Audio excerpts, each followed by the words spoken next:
Balzac and the Little Chinese Seamstress is the novel written by Dao Ji. It follows the nameless narrator and his good friend Luo, who are completing their re-education atop of the mountain known as the Phoenix of the Sky.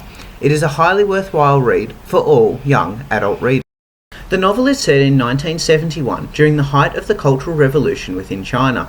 This was Mao Zedong's push to re-establish his control within the country and to develop his ideal or Maoist society.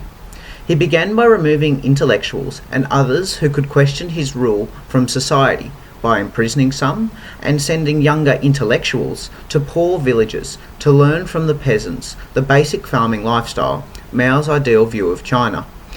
As part of this social transformation, strict control was placed on all literature, with most being banned except for a small handful of books, one being Mao's Little Red Book.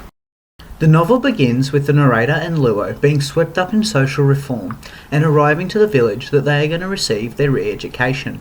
Luo, a gifted storyteller, begins to recount novels that he has read to the village headman and other members of the village. The headman was captivated by these stories and sent them to the small town of Juanyin to watch a film and recount it to the village. We are then introduced to the little seamstress. She is regarded as the most beautiful girl on the mountain. Both boys fall in love with her. Also, they meet one of their childhood friends, Four Eyes, who they discover is hiding a suitcase of banned literature. The boys are then lent a copy of Balzac's Urdu Miralet.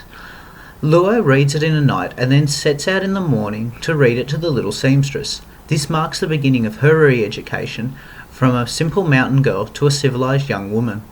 The key idea of the novel is that literature brings freedom, and while social control is being exercised, liberation can be achieved via literature. Balzac and the Little Chinese Seamstress is a worthwhile read for all young adult readers, as it provides a snapshot into attempted social control in a little-known culture and how the human spirit can be impacted and empowered by stories.